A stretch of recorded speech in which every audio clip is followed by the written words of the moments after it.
36 hours without food, no breakfast, no lunch, no dinner, and then some. It sounds like punishment. But what if your organs see it differently? What if instead of suffering, they're actually waking up to something they were designed to do? Science has been watching closely, and what happens inside your body during those 36 hours is nothing short of remarkable. Your liver transforms into a ketone factory. Your gut gets a deep clean it rarely experiences. Your brain switches fuel sources, and your immune system begins something that sounds almost too good to be true: regeneration. Most people assume that skipping meals for this long would weaken them, that their organs would struggle, slow down, maybe even start to fail. But the research tells a completely different story.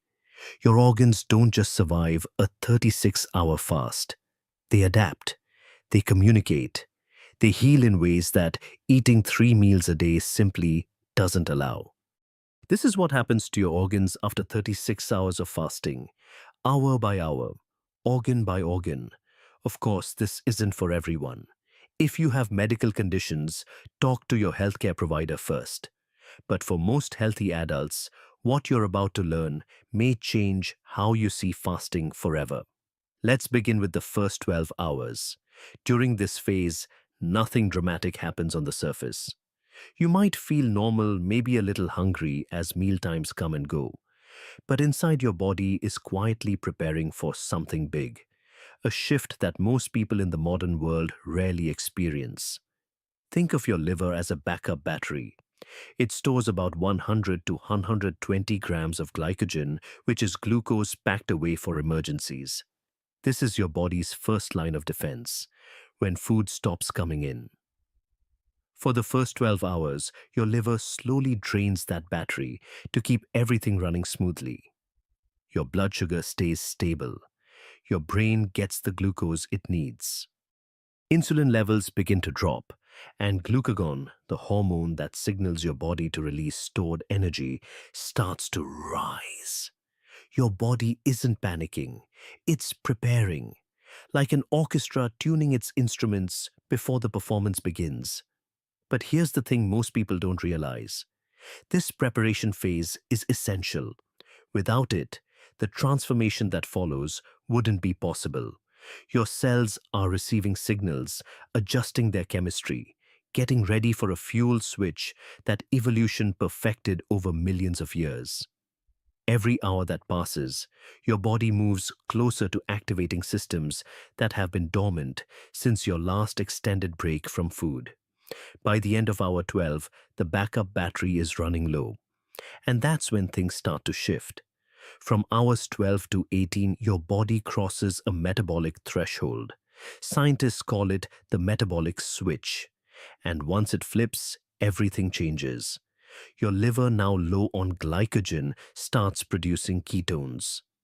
These are molecules made from fat, and they become your new energy source. But here's the fascinating part.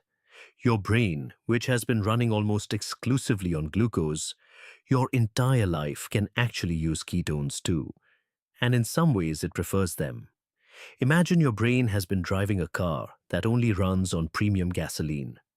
Now, special transporters in the blood-brain barrier called monocarboxylate transporters start letting a new fuel through. Think of them like bouncers at an exclusive club suddenly opening the velvet rope for ketones. By hour 16 to 18, your brain can derive a significant portion of its energy from this new fuel. Studies suggest it can reach up to 60% by hour 20. That's a complete metabolic transformation happening inside your skull. And your brain doesn't just tolerate this new fuel, it thrives on it. Ketones provide a steadier, cleaner energy than glucose. No spikes, no crashes, just smooth, sustained power. Meanwhile, your fat cells are waking up too. A hormone called hormone-sensitive lipase increases its activity by 300 to 400%. Fat is being released into your bloodstream, traveling to your liver, and converted into those precious ketones. The body fat you've been carrying isn't just sitting there anymore. It's being mobilized, broken down, transformed into energy. Ancient humans relied on this state for survival. It's how they stayed sharp enough to hunt when food was scarce. A foggy, sluggish brain would have meant death. So evolution made sure that when food runs out, the brain actually gets sharper. Your body remembers this. It's been doing it for millions of years.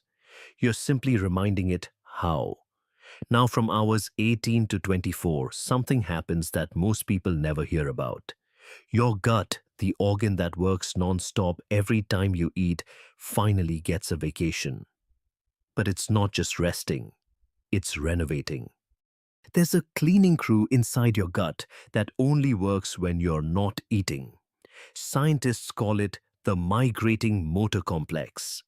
Back in the 1970s and 80s, gastroenterologists discovered this remarkable phenomenon: powerful waves of contractions that sweep through your intestines between meals. One researcher described its strength as comparable to a nutcracker. Think of it as a street cleaning truck that sweeps through every 90 minutes.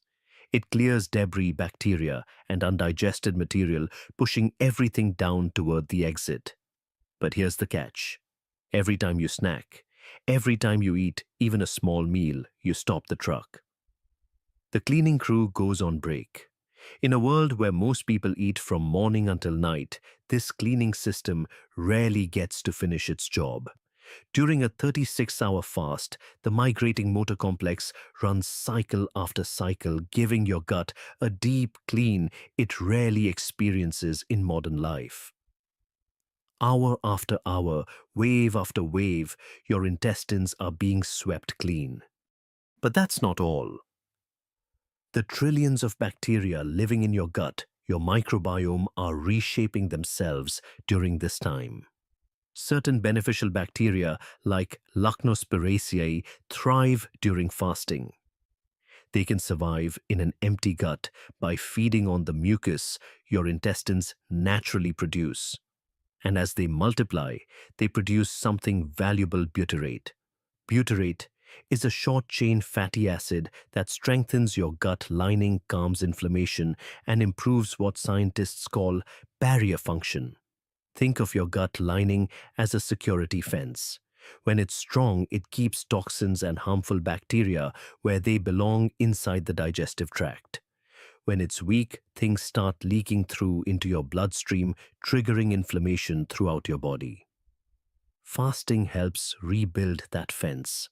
A stronger barrier means fewer toxins leaking into your bloodstream. It means better digestion when you do eat again.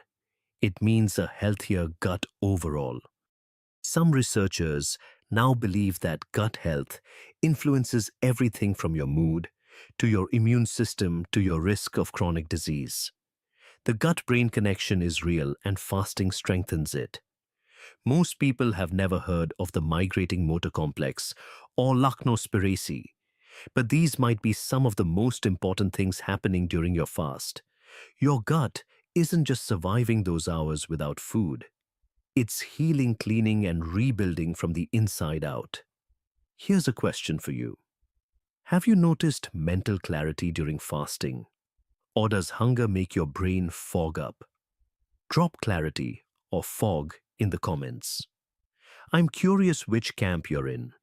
Now, from hours 24 to 30, your organs aren't just surviving anymore. They're communicating. Think of it as an orchestra finally hitting its stride. The liver signals the brain adjusts its chemistry, the pancreas recalibrates. It's a coordinated symphony of adaptation with every organ playing its part.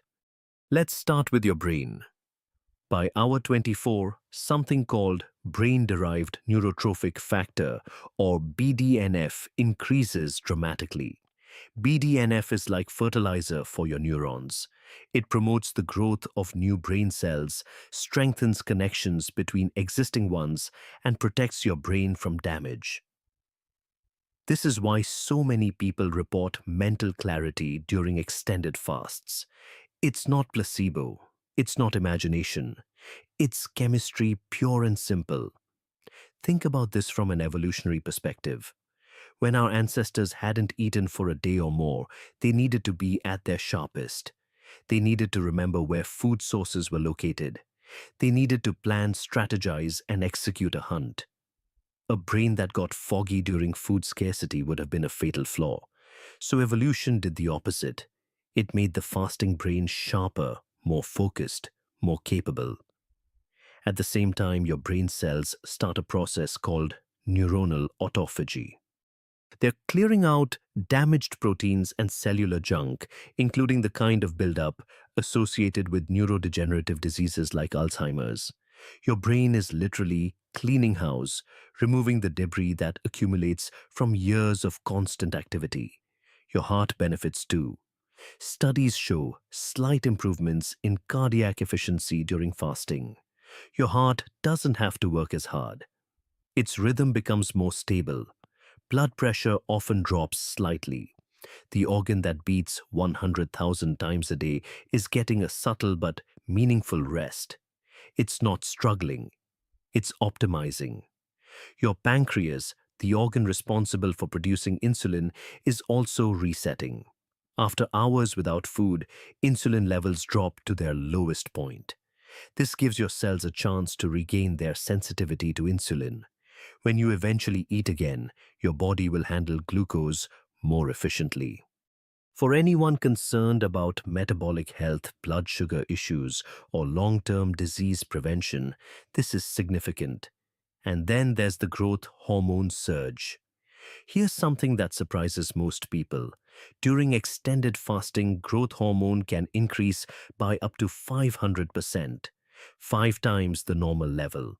This hormone protects your muscle mass while your body burns fat. Your body isn't eating itself. It's strategically choosing what to burn and what to protect. Evolution designed this with precision. Our ancestors needed to stay strong enough to hunt even when they hadn't eaten for days. Burning muscle would have been a death sentence. So the body developed a sophisticated system to preserve lean tissue while using fat for fuel. You're not losing muscle during a 36-hour fast. You're protecting it while burning the energy stores your body has been saving for exactly this moment. Of course, you might feel some hunger pangs during this phase, maybe a mild headache, some fatigue or irritability. That's normal. Your body is adapting, recalibrating hormones and neurotransmitters to stabilize energy and mood. Stay hydrated. Add electrolytes if you need them. Things like salt, magnesium, and potassium. These help your body maintain balance during the fast. Without them, even the strongest willpower can falter. From hours 30 to 36, something profound happens. Your immune system begins to regenerate. In 2014, researchers at the University of Southern California made a discovery that changed how we understand fasting. Dr. Walter Longo and his team found that extended fasting triggers a remarkable process. Old, damaged white blood cells are cleared out through autophagy, the body's cellular recycling system. And then stem cells in your bone marrow wake up and start producing fresh new immune cells. Longo described it as the body getting the okay to rebuild the entire system. Think of it like replacing tired, worn-out soldiers with fresh recruits straight from boot camp. Your immune system isn't just surviving the fast, it's being renewed from the ground up. The implications are profound. This isn't about fighting off a cold. This is about fundamentally refreshing the system that protects you from everything from infections to cancer cells to chronic disease. Meanwhile, inflammation markers are dropping.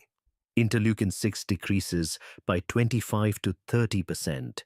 Tumor necrosis factor alpha drops by 30 to 35%. C-reactive protein falls by 20 to 25%. These are markers of chronic inflammation, the silent fire that contributes to aging heart disease, diabetes, and countless other conditions. And during a 36-hour fast, they're plummeting. Chronic inflammation is something most people carry without even knowing it. It builds up over years of stress, poor-sleep, processed food, and constant eating. It ages you from the inside. It sets the stage for disease. And here in the final hours of a 36-hour fast, your body is actively turning down that inflammation, quieting the fire, resetting the baseline. This isn't magic. This is biology. Evolution spent millions of years perfecting this survival program, and at 36 hours, you've activated it. So after all this, you might be wondering how often should someone actually do a 36-hour fast? The honest answer is, it depends on you. But research and clinical experience offer some guidance. For most healthy adults, once a month is a reasonable starting point. It gives your body time to experience these benefits, the autophagy, the immune reset, the gut restoration, without becoming a chronic stressor. Monthly fasting creates a rhythm. Your body learns to expect it, adapt to it, and benefit from it. Some people build up to once every 2 weeks. A few even do it weekly. But here's the key. More isn't always better. Your body needs time to recover, to rebuild, to actually benefit from what happened during the fast. If you're feeling depleted, struggling to recover, or dreading the next fast, that's your body telling you to slow down. Think of it like deep cleaning your house. You don't need to do it every day. Doing it too often becomes exhausting and counterproductive. But doing it occasionally, once a month or so, keeps things running smoothly. The same principle applies to fasting. Start with once a month. See how you feel. Pay attention.